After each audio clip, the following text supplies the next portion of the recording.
We gather recognizing that we are not going to find all the answers in this session, and at the same time knowing that there is power in being gathered together in community.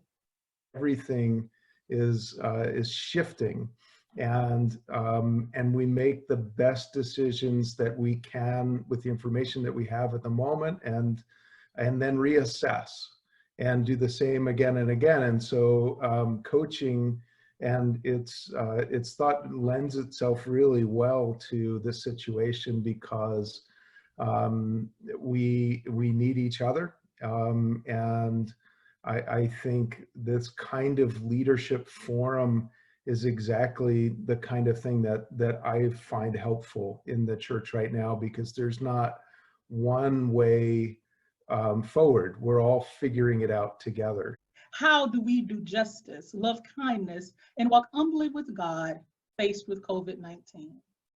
When Micah spoke these words to the Israelites, they had lost focus and begun to fight amongst themselves. The people were disillusioned and disappointed, but Micah proclaims God's promise and calls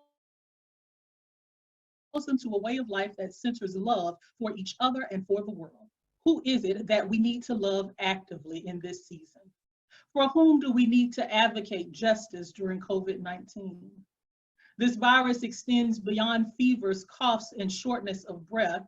There are plenty of people struggling to catch their breath because they are being suffocated by poverty, a devaluing of certain lives, a long history of inequities in healthcare, and much more.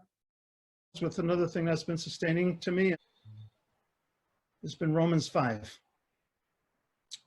Amazing words from St. Paul. He writes, we boast in our sufferings. Wrap your head around that, right? We boast in our sufferings, knowing that suffering produces endurance, and endurance produces character, and character produces hope.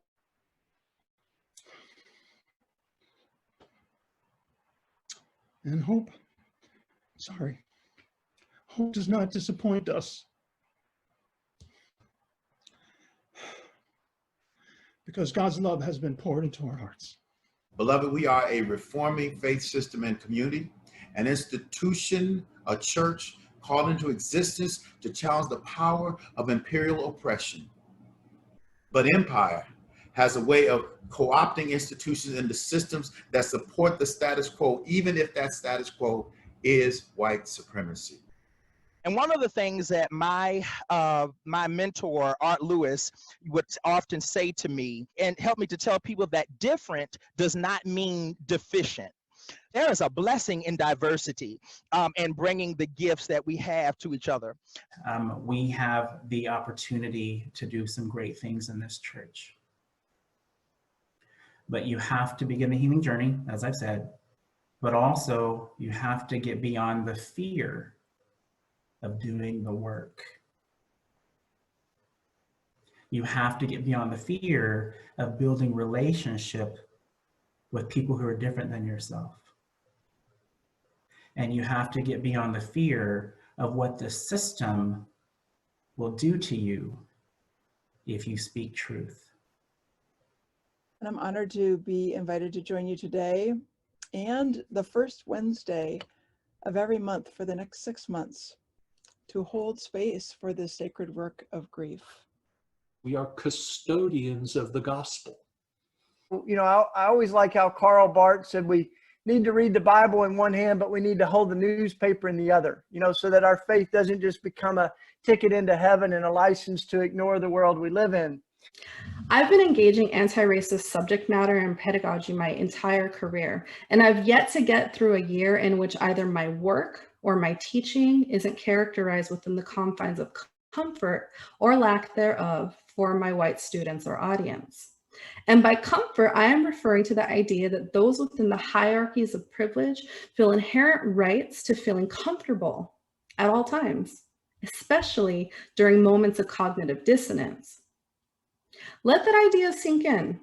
Privileged folk feel entitled to the right of comfort when the uncomfortable topic of social injustice due to power hierarchies along race, gender, class, language, sexuality, ability are invoked.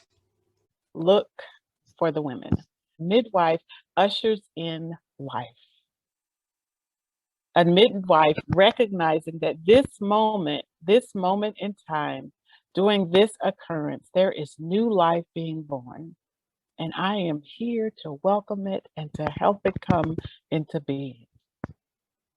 I think most often in history, that is the natural posture that women find themselves in, because we live in a patriarchy that tells us what we are not. But indeed, we understand that life would not happen if it were not for women. In many aspects, not simply wombs, but being a part of the system that is sturdy enough for civilizations to thrive is dependent upon the women. And then the pandemic happened. And all our hunches about grief bringing on dysfunction, grief bringing on anger, grief being a catalyst for hate in our church have come to pass. And we've seen it on a scale that was even more rapid than we were prepared for. One of the bishops in that conversation said, grief is the tsunami that the church is not talking about. Because we have people grieving lost dreams individually, but we also have congregations grieving the dreams of what they were and what they hoped they would be. And usually we say to them, here's another program. Try this, move into this space, do this thing. And so now we have burnt out grieving people, right? I will humble offer some insights today about some institutional changes that I think will improve our journey towards our purpose and mission and improve our work as ordained and lay leaders in this church. These insights are deeply rooted in my love for this church. While we have this deep call to advocate for justice and safety and well-being, we don't actually do this work just to take care of the poor trans and non-binary people. We actually do this work because the body of Christ is more fully present when trans and non-binary people are in our midst, when they are gathered into our communities, and the church is a more authentic and vibrant place when that's the case. Lilla Watson, an Indigenous activist from Australia, once said, "If you have come here to help me, you are wasting your time. But if you have come here because your liberation is bound up with mine, then let us work together."